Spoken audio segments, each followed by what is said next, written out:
Olá, alunos e alunas! Estamos iniciando mais uma aula de História. Eu sou a professora Cibele, a gente está vendo Europa feudal, hoje a gente vai ver as guerras feudais, né? Então a gente está aqui com a aula para a primeira série. Vamos aos objetivos da nossa aula de hoje. A gente está vindo numa série de aulas sobre Europa feudal, que nada mais é do que a sociedade feudal. A gente está se fixando inicialmente na Alta Idade Média, do século V ao século X, né? E os objetivos para a nossa aula são identificar e analisar as diferentes formas de contato, adaptação e exclusão entre as populações em diferentes tempos e espaços. Até porque a gente está falando, né, de um tempo, em relação a nós, extremamente recuado.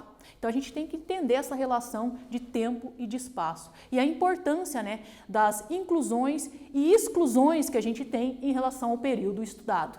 Tá? Compreender a importância das guerras feudais para a formação da Europa feudal. Como a gente já viu nas aulas anteriores, a gente está falando de uma sociedade tripartida, onde a gente tem 3 estamentos ou ordens, né? A gente vai ter lá igreja, que é o clero, nobreza, camponeses ou servos, né? A gente tem uma relação de dependência entre esses 3 grupos e é claro que a nobreza ela é voltada para o quê? Para as questões bélicas, para as guerras. Então, são homens que vêm de um sistema bárbaro, nomadismo, se tornam sedentários e agora ficam ociosos também. Só que eles também têm que defender o seu território. Então, a gente vai ver um pouco dessas expansões territoriais que geram os conflitos ou guerras. Retomando, né, o que a gente viu na aula anterior? Né? Na aula anterior, a gente viu o sistema de vassalagem, as relações entre... né, a relação entre fidelidade e honra, que envolvia a nobreza. Né? Vocês sabem, né, que a ordenação de um cavaleiro na alta Idade Média ela era restrita à nobreza. Já na baixa Idade Média a gente vai ter casos, né, de burgueses sendo sagrados cavaleiros. Mas daí já é na baixa Idade Média. Na alta Idade Média ainda é uma exclusividade da nobreza. Tá? O estabelecimento dos laços de vassalagem entre homens da nobreza estabelecia uma relação de dependência entre os indivíduos, que acabava gerando uma descentralização do poder real.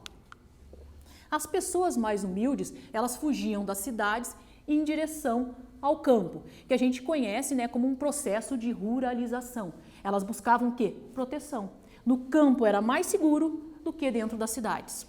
Os senhores feudais aceitavam esses indivíduos, né, em troca de trabalho braçal e os camponeses ou servos acabavam num esquema de dependência mútua. Então é claro que o camponês ou servo não queria estar nessa condição, mas ele não tinha outra condição social para ele. E a igreja, que era a detentora do saber e do conhecimento, ela promulgava essa ideia de que ele tinha que ser submetido aos outros 2 grupos sociais. Que isso fazia parte dos desígnios e da vontade de Deus. Então, questões religiosas também entravam. A gente está falando aqui de uma sociedade teocêntrica, onde Deus e as questões religiosas estão no centro de tudo. Tá? Retomando, né? Aqui a gente tem uma iluminura que a gente viu na aula anterior, né? Que mostra a sagração de um cavaleiro pelo rei, ordenação de um cavaleiro, estabelecimento dos laços vassálicos. As iluminuras, elas eram muito comuns nos livros de Horas e também nos livros medievais. Tá? Problemática da aula de hoje. Qual que vai ser, né, a questão que vai nortear a nossa aula? O que você, aluno, você, aluna, tem que buscar responder ao longo da aula de História hoje. Né? Hoje analisaremos as guerras medievais. Optamos pela conquista da Gália por Clovis. Por quê? Porque Clovis, né, vai ser o primeiro bárbaro, ou rei bárbaro, a se converter ao cristianismo. Clovis faz a unificação dos reinos francos. Ele era um sálio, mas ele unifica os outros reinos francos. Então ele tem uma importância enorme nessa alta Idade Média. E ele vai fazer conquistas extremamente importantes para os francos, que vai dar abertura para a sua dinastia, a dinastia merovíngia. Tá? E a gente também escolheu a Guerra de Poitiers, que consagrou o majordomus Carlos Martel. Eu já falei para vocês sobre a questão do majordomus, né? Quem é o majordomus? É o prefeito do palácio. É aquele que administra o palácio em nome do rei. E o que o rei faz? O rei não faz nada. Né? Os reis merovíngios, eles ficaram conhecidos na história como os reis preguiçosos. Por quê? Porque eles não faziam nada, eles nem lutavam mais. Era aceitável a um rei não lutar, mas a um major-domus, nunca. Ele tinha que ser um guerreiro, né? Ele tinha que vencer e quanto mais ele vencia, mais prestígio ele ganhava. Então, pensando nisso, né, qual que vai ser a questão para a nossa aula de hoje?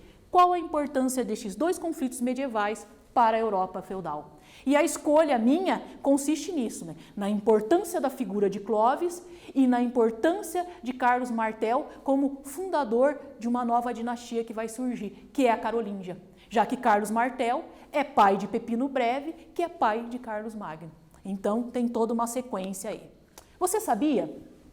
A Alta Idade Média é o período compreendido entre os séculos V e X. Né? A gente vai ter vários conflitos durante esse período, principalmente porque a gente ainda não tem, né, a delimitação correta do território. Então, as invasões são comuns para dominar um território, para subjugar o mais fraco, esse tipo de coisa.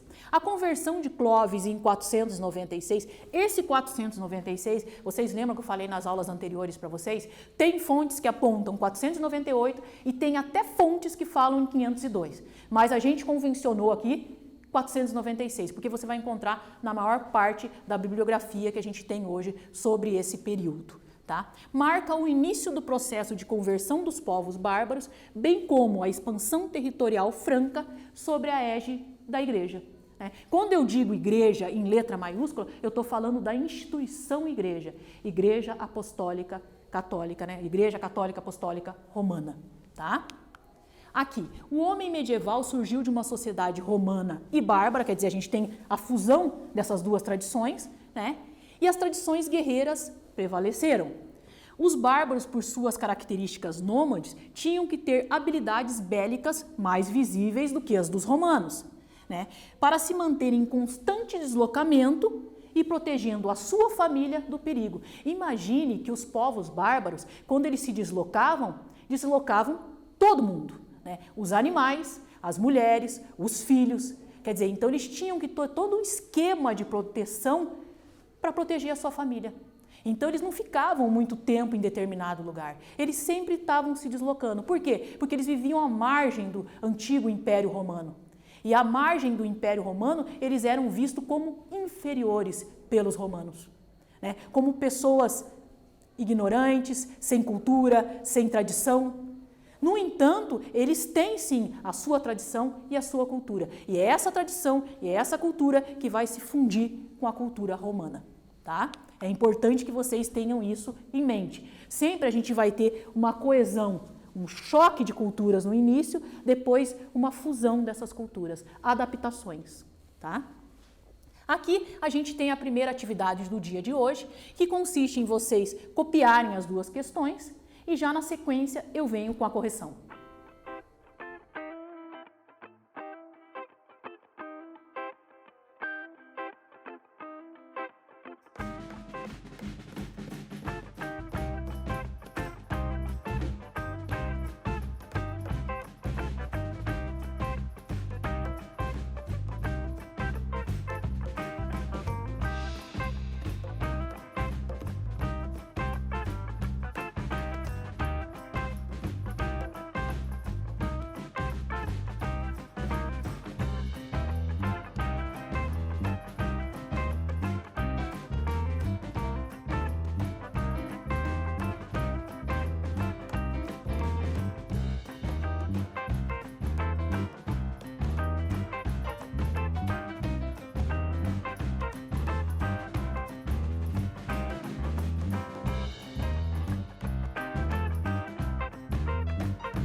Então, vamos à correção da atividade 1. Né? Então, atividade 1. Sobre o que estudamos até o momento na aula, copie em seu caderno as questões e responda.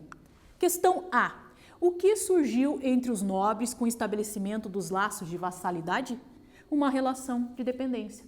Eu não falei para vocês que a sociedade feudal ela é marcada por essa interdependência entre os indivíduos?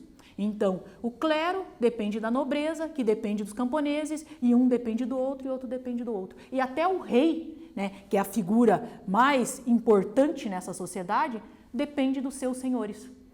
Porque sem esse grupo de apoio, ele não mantém o seu território. E ainda por cima, ele também depende da igreja. Porque um rei excomungado no período medieval é um rei sem súditos. Então, é extremamente importante que ele tenha um laço de aproximação com a igreja também, tá? Então, essa dependência, ela permeia todos os estamentos sociais da sociedade feudal. B. Que período compreende a Alta Idade Média? Como eu falei, volto refrisando para vocês, o período compreendido entre o século V e o século X é conhecido como Alta Idade Média. E a Baixa Idade Média? Do 11º ao século XV. Só que a gente vai encontrar autores como Jacques Le Goff, que fala de uma longa duração, ou uma longa Idade Média, que vai até meados do século XVIII. Então, a gente também tem uma historiografia que aponta uma tradição medieval muito mais longa, porque eles trabalham com a questão da longa duração. Mentalidades demoram muito para mudar. Tá? Aqui a gente tem Clovis. Clovis nasceu em 466, faleceu em 511. Clovis, como eu já falei para vocês, ele vai ser o chefe tribal da tribo dos Sálios. Ele vai fazer a unificação das tribos francas, e vai criar o chamado Reino Franco. E ele também vai ser o primeiro rei bárbaro a se converter ao cristianismo. Ele vai ser batizado por Remígio. Tá? Descendente de Meroveu, Clovis irá ser o grande nome entre os francos deste período. Tá? Sua conversão e unificação das tribos francas marca a trajetória histórica dos francos. Durante seu governo à frente do povo franco, Clovis irá travar vários conflitos para ampliar o território dos francos e, é claro, o seu poder, porque ele quer construir uma trajetória de grande guerreiro, de grande comandante. Sua conversão ao cristianismo ocorreu em 496 DC, depois de Cristo, pelo bispo Remígio, que também é conhecido hoje como São Remígio, porque ele foi canonizado, na Catedral de Reims, que dará ao seu batismo ares de lendário. Quer dizer, ele vai fazer a sagração de Clovis, vai ungir ele com óleo, que segundo diz a tradição, era trazido por um arcanjo, então vai tornar ele um ungido de Deus. Então, quer dizer, ele é protegido por Deus. Então, ele é diferente dos outros guerreiros, ele é diferente dos outros reis, porque ele é ungido. Tá? Então, se cria toda uma lenda em torno da figura de Clovis.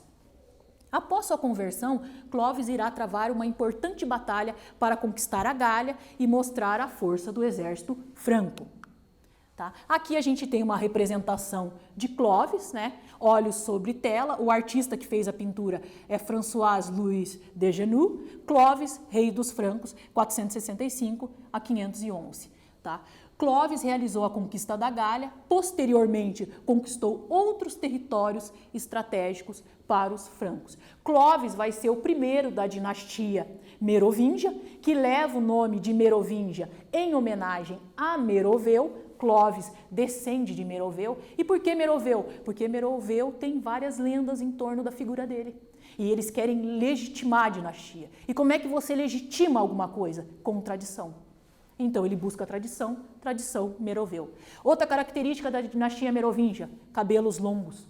Eles eram chamados de os reis cabeludos, ou os reis de cabelos longos. Era o que caracterizava a dinastia Merovingia. Até no momento da queda da dinastia Merovingia, o que caracteriza a queda? Cortam o cabelo do Childerico III. Acabou a dinastia. Eles não são mais os reis de cabelo longo. Então tem toda uma tradição e uma lenda em torno dos cabelos dos reis merovingios.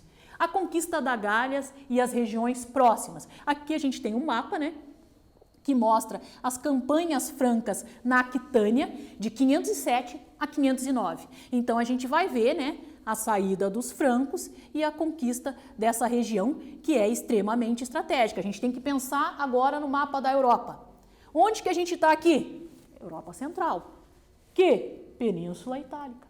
Quer dizer, Península Ibérica. Né? Para cá, Península Itálica, Itália. Para cá, leste europeu. Então a gente está no centro da Europa.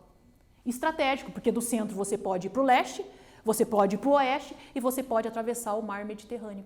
Então ali é um ponto extremamente importante para os francos. Né? Então aqui Espanha, Península Ibérica, a gente tem aqui o reino burgúndio, o reino franco, o reino visigótico. E eles vão entrando dentro desses reinos e pegando o território desses reinos, até fazer a sua completa conquista, né, lá no Império Carolíngio, que a gente vai ver mais à frente. As campanhas de Clovis, né, e a expansão do reino franco. Então, Clovis, ele tem sim uma importância histórica.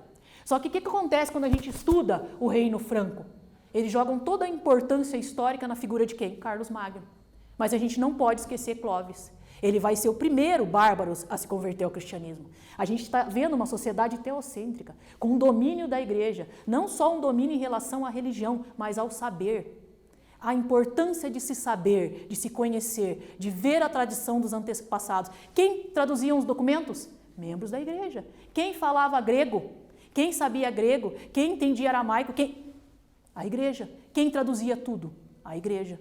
Então isso é extremamente importante. Então esse estabelecimento desse laço, ele vai perdurar durante toda a sociedade medieval e vai dar as características dessa sociedade medieval. Por isso que Clovis é uma figura tão importante. A conquista da Gália e regiões próximas. Aqui a gente tem outro mapa, né? Esse mapa é do ano da morte de Clovis, tá? Que é 511, e aqui vai mostrar, né, os reinos, né? Aqui é onde está o reino franco e novamente a expansão, né, e domínio dos territórios. Aqui a gente tem a Península Ibérica, aqui a Itália, Península Itálica, leste europeu, aqui a Bretanha, né, e para cá a gente vai ter, né, os vândalos, que é o norte da África. Então você tem que ter um posicionamento geográfico do mapa na sua mente, senão às vezes você se confunde com o que eu estou explicando aqui. Por isso que eu sempre tento dar uma noção geográfica para vocês. Né? A gente tem que fazer essa ligação aí. A Gália na época da morte de Clovis, era assim que ela estava. Tá? Aqui seria a Europa Central hoje. Né? Os conflitos travados por Clovis. Então vamos entender um pouquinho melhor quais foram esses conflitos e a importância desses conflitos. Vejamos como o historiador Jacques Le Goff descreve as várias batalhas travadas por Clovis até a tomada da Gália. Né? Jacques Le Goff é outro historiador extremamente importante aí para o estudo desse período que a gente está vendo. Tá? Clovis é o chefe da tribo franca dos Sálios, que eu já falei para vocês, que no decurso do século V infiltra-se na Bélgica e depois no norte da Gália.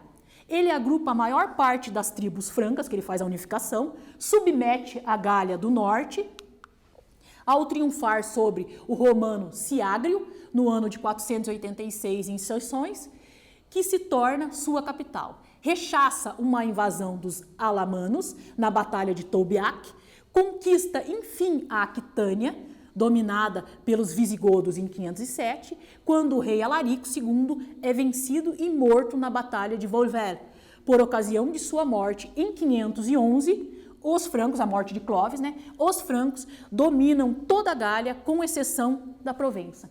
Então aí você tem uma noção da extensão que Clovis lutou e conquistou para os francos. E a importância dele, ele lutou com os alamanos, ele lutou com os visigodos, quer dizer, lutou com o romano. Então, quer dizer, ele fez realmente uma expansão territorial franca. Tá? E essa descrição a gente encontra na Civilização do Ocidente Medieval, o livro do Jacques Le Goff. Os conflitos travados por Clovis, né? A conquista da Gália, como vimos na citação anterior, levou esse povo bárbaro, né, os francos, a um domínio cada vez maior de outros povos. Então, aqueles que não aceitavam o domínio franco, eles dominavam e conquistavam através da força.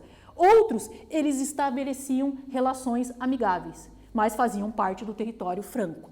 A forma de luta dos francos em campo de batalha levaram Clovis e seus guerreiros a serem temidos e respeitados. né? Eles tinham todo um esquema de luta dentro do campo de batalha. E a utilização da espada longa, que é uma inovação trazida pelos povos bárbaros, causa nas batalhas, né, um aporte para quem está vivendo aquela batalha, um medo muito maior. Porque decepa perna, braço. Então, quer dizer, é uma guerra extremamente, um conflito extremamente violento e sangrento, tá? As guerras na Alta Idade Média, elas eram extremamente sangrentas, até mesmo as mulheres participavam ativamente dos combates. Por quê? Porque uma mulher, nesse período, ela tem que saber defender a sua família. Então, é claro que ela sabe pegar numa espada, ela sabe usar um arco e flecha e ela sabe defender os seus filhos. Tá? Porque ela não pode contar com a presença do marido dela o tempo inteiro para realizar a defesa de sua família. Então, ela também tinha que saber fazer essa defesa. As estratégias eram elaboradas visando o domínio do inimigo, como também mostra a crueldade imposta pelo vencedor.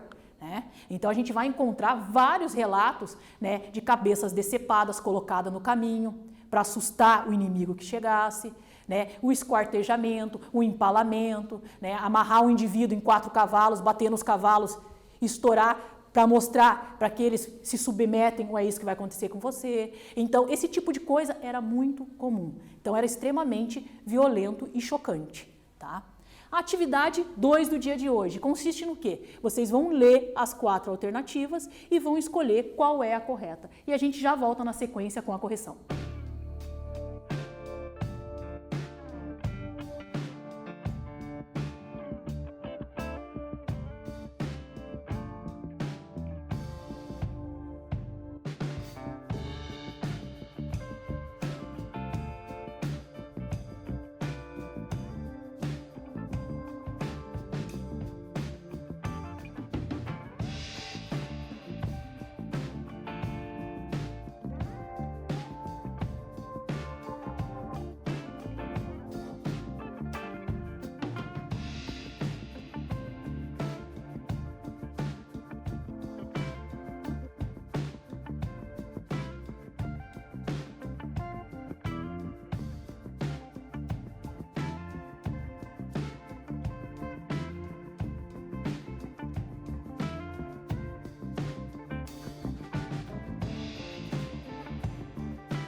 Então vamos à correção da atividade 2 do dia de hoje. Mas antes disso, lembrando vocês que vocês têm que ir lá, fazer a atividade obrigatória e confirmar a presença na aula de hoje, porque senão vocês vão ficar com falta. E é importantíssimo isso. E tem que fazer a atividade até o fim, concluir a atividade para daí confirmar a presença, senão não entra a presença de vocês, tá? Tem muitos alunos aí apresentando dificuldade com isso. E agora vamos aqui à correção da nossa atividade 2. De acordo com o estudado até agora sobre as guerras feudais, podemos afirmar que, letra A, não temos grandes conflitos na Alta Idade Média? B, os francos não obtêm êxito na conquista da Gália? C, Clovis realizou a conquista da Gália e posteriormente conquistou outros territórios estratégicos para os francos? D, Clovis foi mais um chefe franco sem grandes realizações? Tá bem fácil, para ver qual é a errada aí. Então aqui, C, Clovis realizou a conquista da Gália e posteriormente conquistou outros territórios estratégicos para os francos. Então a gente vê claramente quais são, as que não estão corretas e qual é a correta aqui. Clovis vai ser extremamente importante para a história do Reino Franco e posteriormente a formação do Império Carolíngio, porque é ele que abre caminho para os francos. A Batalha de Poitiers. A Batalha de Poitiers é uma batalha extremamente importante, ela vai ocorrer também dentro da dinastia Merovingia, onde a gente vai ter Carlos Martel como grande nome. Então vamos entender um pouquinho melhor quem foi Carlos Martel. A dinastia Merovingia, após a morte de Clovis em 511, eleva ao poder reis mais simbólicos do que guerreiros, de fato. Clovis era um guerreiro, os seus sucessores não. A sucessão após Clovis se torna hereditária, quer dizer, é passada de pai para filho. Mas com o passar do tempo, os reis merovingios se tornam mais uma representação do que o poder de fato. Quem de fato administra e luta são os chamados prefeitos do palácio ou majordomos. O mais conhecido majordomos que a gente vai ter dentro da dinastia Merovingia vai ser Carlos Martel, que nasce em 688 e morre em 741, que irá abrir caminho para a subida de seus descendentes ao poder. Só chamando a atenção aqui para vocês com um detalhe, esse martel vem do fato de Carlos Martel usar um martelo durante os conflitos, que era a sua arma medieval preferida. Com o martelo, ele arrebentava as cabeças, decepava, tirava do corpo, e ele era conhecido por isso, pela brutalidade em campo de batalha. A gente vai ter um extrato aqui, de um historiador falando justamente dessa brutalidade do Carlos Martel. A Batalha de Poitiers consagra Carlos Martel ao derrotar os mouros, muçulmanos, pela disputa do território próximo a Tours. Mas o desfecho da batalha foi próximo à cidade de Poitiers, por isso que é chamada Batalha de Poitiers. Jacques Le Goff tem até um livro sobre a Batalha de Poitiers, que é interessantíssimo, quem puder ir buscar e ler vai gostar. A Batalha de Poitiers, aqui a gente tem uma ilustração no momento da batalha, representando uma cena da batalha. Então, essa espada torta, muçulmana, espada, ou no caso aqui o machado, cristão. Então, as armas também diferenciavam dentro do conflito.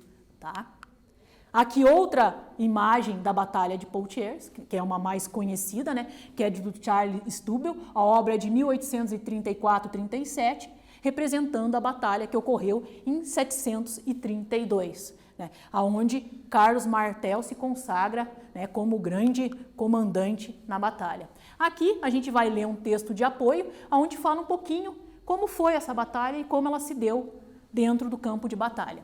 Então aqui, essa batalha marca uma derrota significativa para os muçulmanos na sua tentativa de expansão para além da Península Ibérica. Vocês sabem, que os muçulmanos vão dominar a Península Ibérica, por muito tempo, e os cristãos sempre vão tentar reconquistar essa península. E aqui, essa batalha é o impedimento da entrada dos muçulmanos para dentro da Europa Central.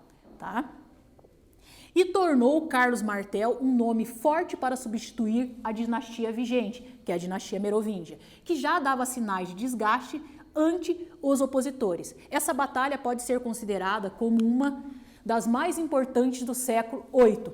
Depois dela, houve uma mudança de dinastia. A Merovingia deu lugar à Carolíngia. No período medieval, como já mencionamos, a guerra fazia parte da estrutura mental dos homens, dos nobres. pois sua função exigia uma atividade diária de combate e defesa da estrutura vigente, que é a sociedade feudal. Ser nobre significava estar em constante conflito, colocando à prova sua bravura e habilidade com as armas. Desde o período dos germânicos, a guerra era uma questão fundamental na vida do homem. Ações como lutar e entrar em combate determinavam a virilidade e a honra. Vários homens se consagraram grandes guerreiros medievais, que registraram seu nome na história ao participar de batalhas épicas, como é o caso da Batalha de Poitiers. As armas, por sua vez, eram bem diversificadas: espadas, arpões, arcos, flechas, escudos, elmos, armaduras, facas das mais variadas, adagas, lanças, entre outras.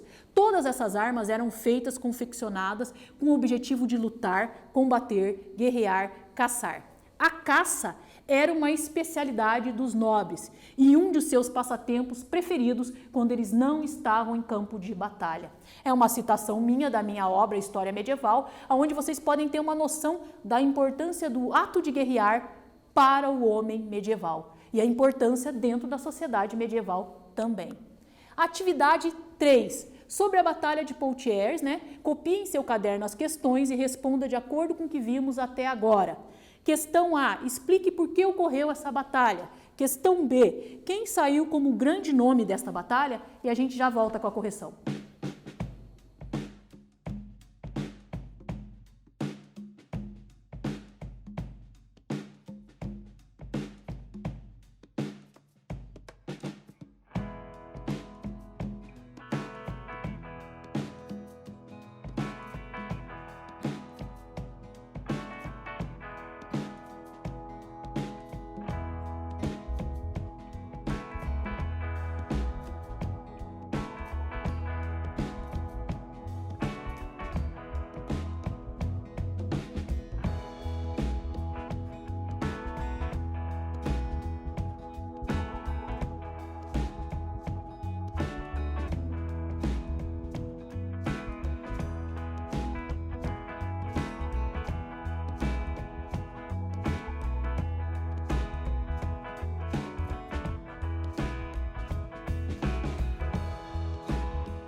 Então vamos para a correção da atividade 3. Eu já li com vocês, né, o enunciado, agora vamos lá. Letra A. Explique por que ocorreu essa batalha, que é a Batalha de Poitiers. Ocorreu porque os francos queriam impedir o avanço muçulmano para além da Península Ibérica. Quer dizer, os muçulmanos queriam entrar na Europa Central, na região ali que está a Gália.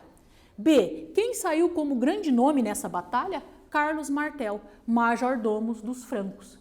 Então ele vai se tornar o grande nome aí da batalha. Atividade 4. Sobre a Batalha de Poitiers, identifique a alternativa incorreta e justifique sua escolha. Então vocês têm 4 alternativas, vocês vão ver qual é a incorreta e justificar. E a gente já volta na sequência.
Então, vamos à correção da atividade 4, que você tinha que ver qual era a alternativa incorreta e justificá-la. Como eu já li o enunciado, vamos para as alternativas. A letra A. A Batalha de Poitiers ocorreu em 1234? B. A dinastia Merovingia, após a morte de Clovis em 511, eleva ao poder reis mais simbólicos do que de fato guerreiros? C. A Batalha de Poitiers consagra Carlos Martel ao derrotar os mouros muçulmanos? D. Vários homens se consagraram, grandes guerreiros medievais que registraram seu nome na história ao participar de batalhas épicas?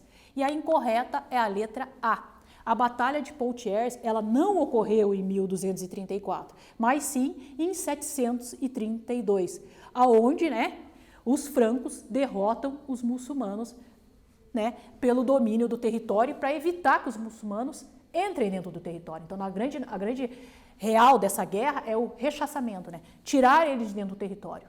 Tá? Então, eles não vão tentar conquistar a Península Ibérica, os francos, só vão impedir a entrada dos muçulmanos. A gente chega na reta final da aula de hoje, espero que vocês tenham gostado, que vocês tenham entendido um pouco melhor sobre a Europa feudal, e sobre esses conflitos, como eu me detinho, fiquei basicamente no conflito travados por Clovis e Carlos Martel, mas a gente tem outros também dentro desse mesmo período, então quem quiser ir lá buscar, pesquisar, vai encontrar. A guerra para o homem medieval, ela representa uma questão essencial, principalmente para o nobre. O ato de lutar ou guerrear fazia parte da essência e vinha de uma tradição romana e germânica. Na próxima aula a gente vai ver a passagem da dinastia Merovingia para a dinastia Carolíngia e o início do Império Carolíngio. E a gente vai estudar um pouco melhor quem foi Carlos Magno. Aqui tem indicações de leituras para vocês, para quem quiser aprofundar o conhecimento. Eu conto com vocês na próxima aula de História, Pax et Bonum.